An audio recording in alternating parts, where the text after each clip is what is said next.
Terus saya bangun, Ustaz, bangun Ustaz. Pas dia melihat itu diperhatiin, yang lain lihat semua. Melihat semua yang lain. Ke-11 orang yang ngaji ini lihat semua. Akhirnya begitu Ustaz yang nomor satunya bilang, itu mah pocong beneran. Itu mah pocong itu. Kata dia gitu. Dia loncat, lari. Begitu nguburin, baru saya diri, langsung saya ketarik. ditarik gimana? Jadi saya diri di pinggir ini kuburan lubangnya sih di sini. Baru saya ngangkat kemari, saya udah langsung pendem. Bukan satu kali. Sampai enggak di situ aja saya 3 kali. Kependem ditarik. Mayatnya masih di samping saya.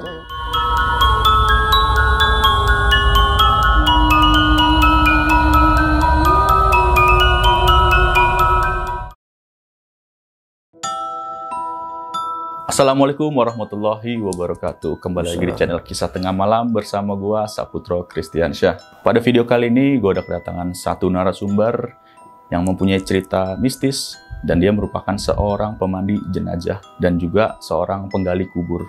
Langsung aja di sebelah gua udah ada Pak Ismail sini. Halo. Ya. Assalamualaikum nih Pak Ismail. Waalaikumsalam ya. Apa kabar? Air baik. Jadi ceritanya waktu itu tahun berapa tuh Pak? Itu sekitar tahun 87 kayaknya tuh. Udah lama banget. Udah lama itu, udah gak ada yang tahu itu. Udah susah ditebak deh itu. Gue juga belum lahir itu. Saya lahir 72. Oh 72? Saya kelahiran 72. Berarti baru belasan tahun itu? Iya itu, sekitar kelas berapa ya, 6 SD kali misalnya. Masih muda banget. Masih muda saya. Tapi saya emang kehidupannya di situ begitu. Emang rumahnya di situ? Emang rumahnya di situ. Di TPU itu? Saya tinggalnya di pinggiran TPU. Karena itu TPU apa itu? TPU Kampung Kapuk teman. Oh ya, ceritanya itu gimana tuh? Coba ceritain sedikit dong. Ya pernah saya, kalau di tempat saya kebiasaan kita nggak pernah ngilanginnya. Kalau orang yang mampu ada kecukupan rezeki, dia biasanya kalau ada yang meninggal suka di ngajin di kuburan 7 hari 7 malam. Non-stop itu? Non-stop.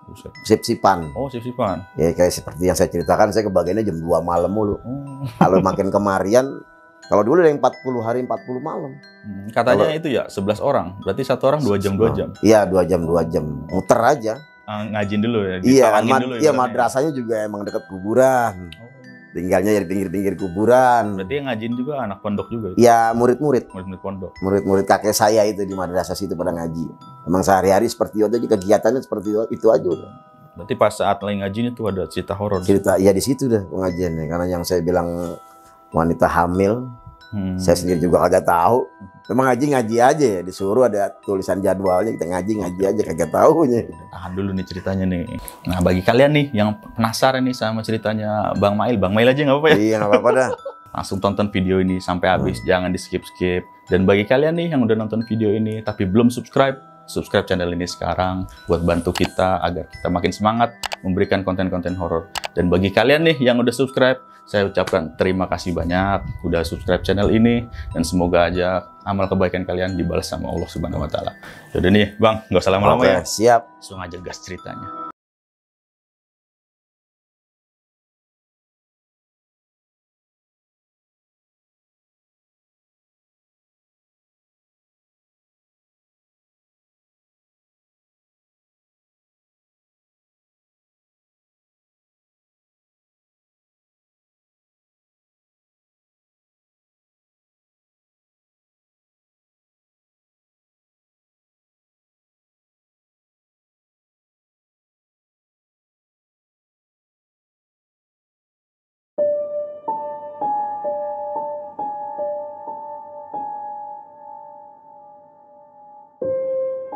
Saya ingin bercerita bahwa tugas saya sehari-hari sebagai pemandi jenazah.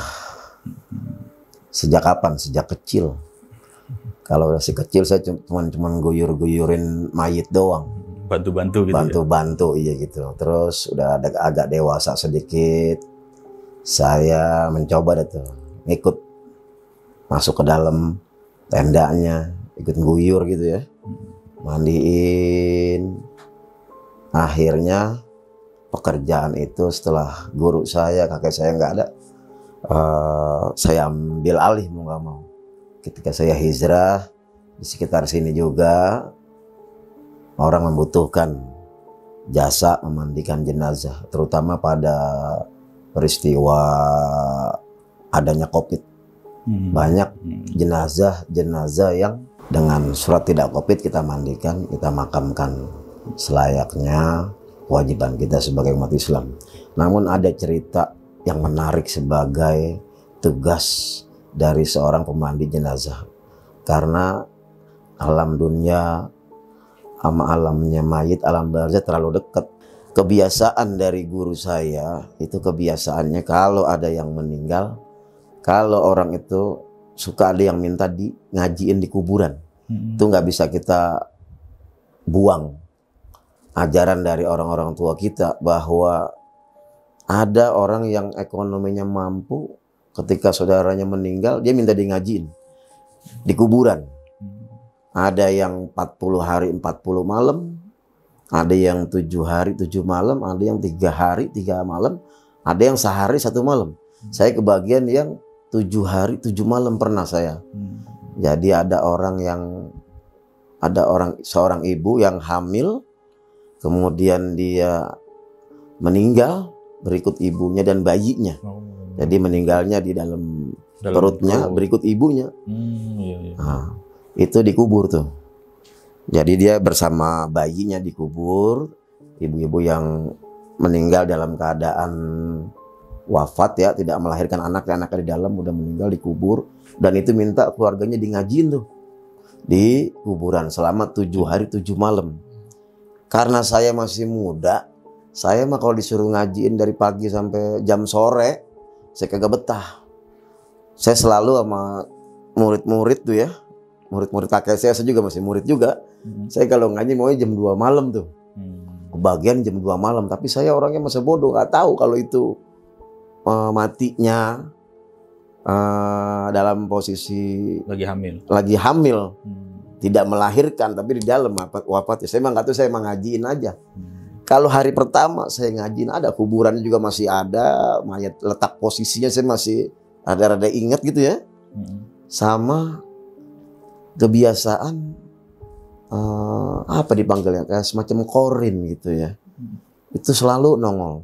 Saya mandiin jenazah nggak pernah takut sama model yang setannya modelnya hitam gitu ya, yang orang bilang gandaruwo lah apalah gitu ya. Saya bungkus jenazah sampai pocong. Justru saya takut sama setan yang bentuknya pocong. Kata kita nggak percaya, tapi saya nyata ya. Saya ngalamin sendiri ya ketika saya ngaji di kuburan itu. Selama 7 hari 7 malam saya kebagian jam 2 malam. Hari pertama cuma pohon bambu doang tuh. Digoyang-goyangin pohon bambu ya. Emang di situ kalau ada suara bunyi burung titit itu biasanya ada yang mati tuh di situ. Kalau diri di situ saya nih paginya meninggal. Karena kehidupan saya emang di kuburan. Saya bahkan rumah saya juga emangnya dempet sama kuburan. Gayung segala kurung batang emang sama kakek saya itu ditaruh di depan situ, di depan kamar saya. Bahkan kasur saya pun bukan begini, ini masih empuk ini. Saya balik dari bambu. Tuh kalau ada yang meninggal dipakai, digotong. Ditaruh ke debong pisang 3. Itu buat mandiin. Ya. Pulang saya nyuciin, masih ada kembang itu. Bakal tidur. Itu 2 tahun saya hidup seperti itu tuh 2 tahun. Kembali ke ngaji kuburan. Hari pertama biasa tuh ya. Kita mah cuman jarak sekitar 80 meter antara kuburan yang meninggal dalam keadaan hamil sama lokasi pohon bambu itu. Yang gerak-gerak itu? Yang bergerak mulu tuh. Dari kecil emang seperti itu. Kalau ada burung, mati. Ada aja. Terus hari kedua, saya ngerasain. Ngeliat. Emang rencananya hari ke-7. Hari kedua, hari ketiga saya kebagian lagi tuh jam 2 malam ya. Saya biasanya kalau ngaji tuh suka ada yang ambles tuh kuburan. Langsung turun tanahnya sekeliling saya. Saya selalu jam 2 itu jam-jam yang aneh bagi saya gitu ya. Saya ngajiin, ada yang pernah kuburan ambles. Kalau tempatnya jaraknya nggak jauh ya, jadi kita bisa ngelihat titiknya pocong berdiri gitu ya. Saya mulanya nggak percaya gitu-gituan. Makanya saya kagak takut. Final-finalnya itu malam ke-4 tuh. Kalau cuman dia ganggu diri, saya nggak percaya tuh. Masa iya ada pocong? Saya ngaji, tetap saya ngaji. Ngaji di kuburan, biar kata ditemenin 11 orang. Kalau yang 10-nya tidur, itu udah nggak ada bedanya sama mayit yang ada. 11 orang. Cuman bedanya dia suara ngoroknya ada tuh. Ada suara. Jadi saya bilang, nggak ada bedanya. Dan kalau kita mau pinter ya ngaji di malam hari. Saya bisa baca Quran pas malam hari itu. Pas ngaji malam, baru kayaknya tuh matang baca Qurannya. Walaupun tempatnya di kuburan. Tapi kita penuh kekhusyuan. Karena kita nggak mau ngelihat lirik-lirik mata kita. Makanya pas malam keempat itu, sekitar tahun 86 itu, jam 7 habis Isya tuh, kita di kuburan ngaji biasa aja. 2 orang datang, jadwal 11 orang tuh. 2 orang datang, gantiin 2 jam. Oh, jadi shift-shiftan gitu ya? Ya shift-shiftan. Saya kebagiannya selalu jam 2 malam. 2 sampai jam 4. Jam 2 sampai jam 4 saya. Saya selalu ngaji dari kakek tuh di jadwal, saya mintanya malam. Gitu. Pertama saya sekolah gitu ya, kursus gitu. Pas malam keempat itu baru saya ngerasain tuh. Dibilang pocong. Bukan. Jadi dia nggak langsung nampak ngejeblak begitu, nggak ada. Nggak ada pocong ngejeblak itu nggak ada. Dia tipis, putihnya tipis, terang, lama itu. 1 jam itu kayak kecil aja. Kayak pecahan kayak kapas gitu ya. Iya. Dia bilang pocong kagak ada. Nyatanya ada gitu. Emangnya ada. Apalagi kita setiap hari bergaul sama pocong gitu ya. Iya, dia berdiri di pohon bambu, dia berdiri. Kalau dia manusia, pasti dia akan nyentuh ya. Pasti dia nyentuh bumi lah gitu. Kalau dia terikat, bener masih ada ikatannya. Jadi pocong itu emang terikat. Kalau mukanya terbuka, karena semua mayit selalu dibuka. Kafannya hidungnya disentuhin ke tanah, diarahkan ke kiblat, diganjel sama kepalanya gitu ya. Makanya saya ngelihat, wah ini mah bener nih, ini mah bener-bener pocong nih. Sekarang jam 2 malam, jam setengah tiga, nggak mungkin ada orang di situ gitu ya. Betul. Saya berpikir saya apal orang-orang situ. Karena emang daerah rumahnya juga ya? Karena rumahnya di situ, pohon bambu di sekelilingnya sama rumah-rumah penduduk kan. Di TPU saya apal betul anak-anak mudanya gitu ya. Berikut ibu-ibu yang tinggal di situ saya apal. Saya ngeliatin, tapi saya nggak mau cerita. Karena ada 2 ustadz saya dari pesantren juga, dia ngajar juga di madrasah saya dia. Ustadz saya ikut jadwal ngajiin kebagian gitu. Jadwal ngajiin bagian, dia udah pulas banget dah tidurnya tuh. Berdua tidur.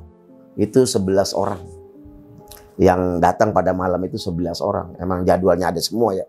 Pada kumpul aja tuh. Biasa deh anak-anak muda kumpul pada ngopi ngetes, emang ngaji aja. Karena mereka udah pada tidur semua, bener-bener kencang tidurnya.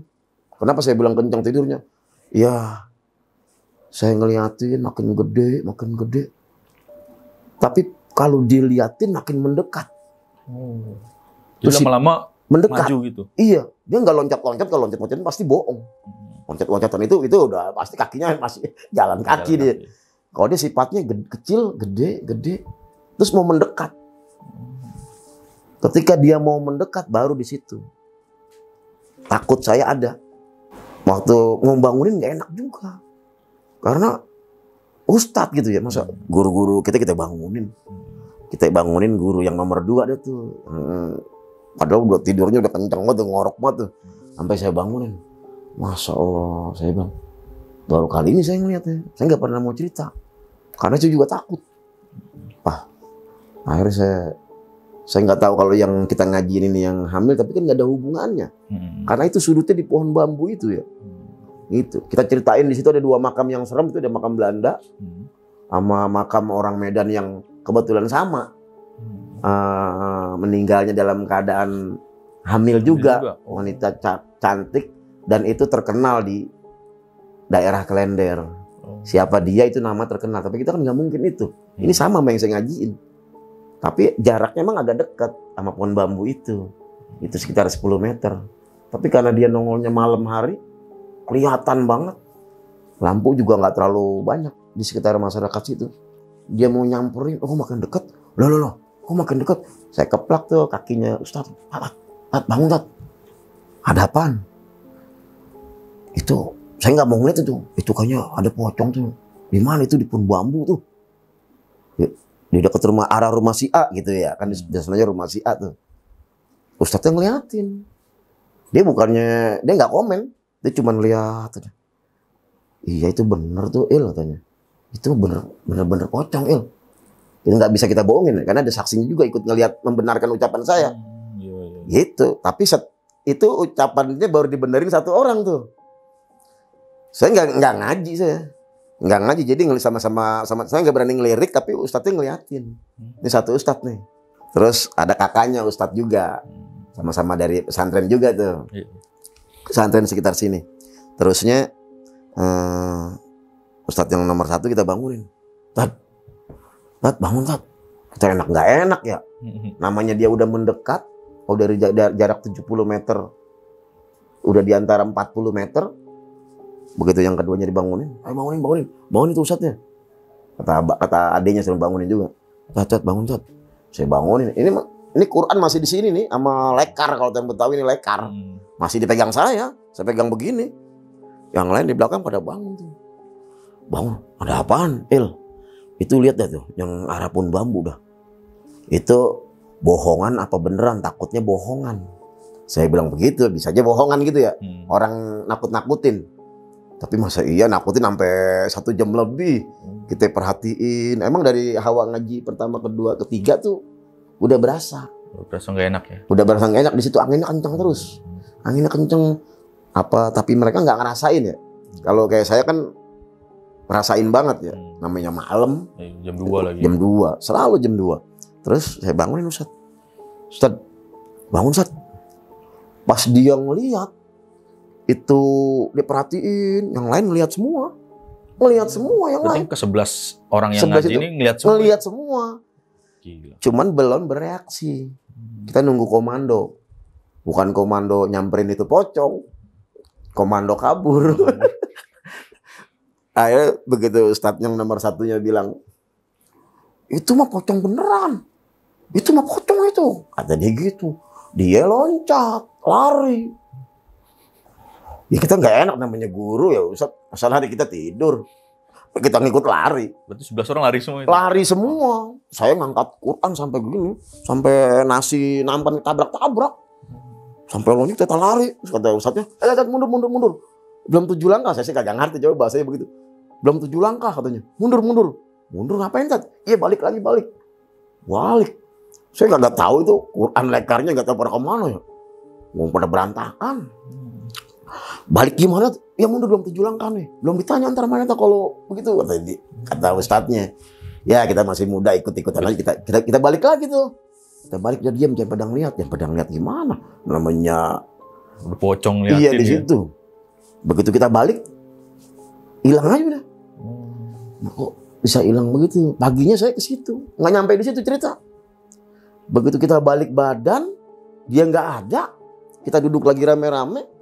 Paginya saya tanya-tanyain tuh, nggak ada yang ngaku. Ya nggak mungkin lah, nggak, dulu kan kebiasaan ente kan suka nakut-nakutin orang. Ya tapi jangan jam segitu dong katanya kalau nakut-nakutin gitu ya. Nggak mungkin lah katanya. Saya nakut-nakutin jam 2 malam katanya. Gitu. Tuh cerita seperti itu tuh benar-benar nyata. TPU-nya ada, kalau makamnya saya masih inget tuh. Masih inget ya? Iya, kalau pohon bambunya kayaknya sekarang udah nggak ada tuh. Udah ada di tembok masalahnya tuh. Gitu. Jadi emang ada kuburan yang ditakutin lah. Jadi setiap TPU ada kuburan yang di keramat itu. Iya, tandemnya dah bahasa kita. Nah, pernah nggak tuh ngalamin kejadian horor di kuburan keramat itu? Kalau di kuburan orang lain yang kena. Orang lain. Tempelan. Kalau saya nguburin kalau kependem ya, pernah. Gimana itu ceritanya? Kalau nguburin waktu saya habis mandiin. Sama kakek saya mandiin tuh. Bulan puasa hari ke-5 jam 5 kita nguburin. Kakak saya udah kecapean, saya yang masih muda disuruh nguburin. Begitu nguburin, tukang sayur waktu itu yang meninggal. Baru saya diri, langsung saya ketarik.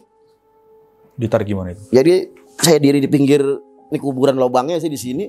Baru saya ngelangkah kemari, saya udah langsung kependem segini. Kependem. Bukan 1 kali.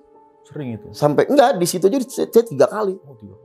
Kependem ditarik, mayatnya masih di samping saya. Begitu saya ditarik, saya naik lagi, begitu saya turun lagi, kependem lagi. Oh, kayak ada yang narik gitu dari bawah? Kaki. Oh. Makanya saya kalau nguburin udah kagak mau malam. Saya banyak yang COVID, kita kuburin malam saya udah nggak mau. Waktu zaman COVID saya nguburin jam 9 malam. Saya nggak pernah mau turun ke kuburan. Saya takut kaki saya ketarik nih. Trauma itu ya? Iya, trauma saya. Cuman waktu ketarik itu saya sempat loncat. Maksudnya sempat lari. Pocongnya ditinggal rame-rame. Karena bulan puasa ya, capek. Begitu ketiganya saya mau disuruh turun lagi. Begitu ketiga ditarik saya langsung loncat. Lari semua bapak-bapak. Lihat saya lari. Wah, cucunya Kiai. Dia aja lari, gimana kita? Pocongnya ditinggal. Masih ingat saya anaknya perempuan itu. Sampai nangis aja. Wah, saya balik lagi aja. Saya gali. Yang bapak-bapak turun tuh. Jadi kalau turun mayit jangan dari kepala. Dari kaki? Dari arah kaki semua. Kalau saya padahal dari arah kaki tapi lagi kemarin dikit. Keseruk juga, tarik juga. Jadi emang ada. Jadi ya bumi, kan alam kubur tuh kan alam barzah. Kubur artinya tertanam, barzah artinya terpisah. Biar kita dikuburin rame-rame kita kagak kenal. Satu lubang kan ada tuh yang rame-rame tuh. Nggak ada yang kenal sama kita. Kalau nggak percaya mati duluan dah. Iya. Nah kalau tadi kan cerita tentang kuburan tuh ya. Nah kalau pas mandi jenazah ada nggak tuh pengalaman horornya? Ya kalau mandiin saya baru-baru ini aja. Kalau yang dulu-dulu saya belum pernah. Jadi mandiin jenazah yang saya alamin itu manusia bagaimana hidupnya. Cuman kan kita nggak boleh menceritakan keburukan orang yang aneh-aneh meninggal gitu ya. Bahkan dipoto aja lagi mandiin kagak boleh. Kalau pocongnya udah jadi nggak apa-apa deh tuh dipoto deh biar pada inget, biar pada bener deh hidup kita gitu ya. Gitu. Saya pernah mandiin 2 kali. Terbaru nih saya mandiin. Itu belum lama ini ya? Belum lama ini banget, masih anget nih. Kira tahun berapa itu? Ini sekarang nih. Oh, baru mau puasa kemarin, mau lebaran 2 hari. Ini baru banget ya? Iya. Saya mau puasa hari kedua saya ngomong, saya nggak mau mandiin dan puasa kagak kuat. Langsung dibawa orang mandiin. Itu hari kedua. Nah, hari ke-28 mau lebaran 2 hari ada orang namu tuh. Ada orang namu katanya dari Bada Isa, sama yang namu ditinggal sebentar. Ditinggalnya sampai jam 12 malam. Katanya dia meninggal. Ketahuannya menjelang subuh. Jadi dari Isa ke subuh ke siang hari, baru saya mandiin. Itu mandiin paling dahsyat lah. Pertama tempatnya sempit. Kedua susah. Iniannya apa, sudut buat mandiinnya. Tempatnya juga pemandian umum agak kotor. Kalau baunya uzubillah min dzalik. Gitu, jadi Allah perlihatkan. Bener-bener ada uletnya. Oh, jadi udah ada uletnya, udah ada belatungnya. Jadi di mayat itu ada. Iya. Jadi bener kalau segerakan orang yang meninggal terus buru-buru dimandiin, betul. Emang bener-bener gitu ya. Nggak bisa dikuburin karena nggak punya duit buat ke TPU, ya kan harus bayar. Emang ada yang gratis nguburin? Nggak ada. Susah. Kalau mandi ada yang gratis. Ya saya ini. Itu mayit cuma ada duitnya 50.000. Kenek saya 25.000, saya 25.000. Bener-bener karena Allah gitu ya. Ya hiburan juga. Hiburannya kenapa? Di lain sisi kita mandiin ada yang orang ngerti. Waktunya saat kita ya nolong. Bener-bener. Kita juga stok kain kapan habis. Saya bilang ini mayit sampai kain kapan kita agak punya. Sampai patok kuburan kita di rumah kan nyetok banyak. Palanya doang kan. Habis juga. Saya bilang asli susah banget ini buat dimandiinnya. Kita mau udah siap. Kain hijabnya kita udah punya. Gak pakai spray-sprayan, udah langsung kita punya kainnya. Kita tarik udah siap kita mandiin. Ini mayit nggak ada orang. Saya mandiin, dia orang tuanya udah nggak ada. Keluarganya nggak ada? Nggak ada keluarganya. Ada adiknya cewek. Cuma nangis doang, bingung kemana naruhnya. Dari jam 10 pagi tuh, jam 12 malam, jam 10 pagi. Udah kelar jam 11, udah saya sholatin. Nyolatinnya juga nggak di musola. Orang bagaimana hidupnya? Biar matinya di mana kalau kita bayar sama orang yang kita tanam. Akan kembali ke kita. Iya betul. Itu akhirnya dia Saya sholatin di kamar, kamarnya harus dibersihin dulu. Wah, nggak kuat deh. Wanginya nggak kuat ya, bukan wanginya, baunya. Wanginya kagak kuat, kita sampai ngeblenger. Kalau nggak kuat lagi jam 2 saya udah hampir nggak kuat puasa. Berarti itu udah dimandiin segala macam masih tetap bau? Iya. Jangan gitu, udah dikurung batangin. Lalatnya masih ada. Saya udah dicariin TPU nggak ketemu. Akhirnya saya cari TPU yang di sini teman saya. Ada orang yang mau ngasih gitu loh. Latar belakangnya apa itu? Ya preman. Banyak sebetulnya kejadian-kejadian gitu ya, namanya kita bertempur seperti itu ya. Jadi nggak semua orang punya duit buat nguburin. Makanya saya iseng-iseng daripada saya jajan mulu, saya beliin aja kan kapan. Belanja sama istri bikin aja udah.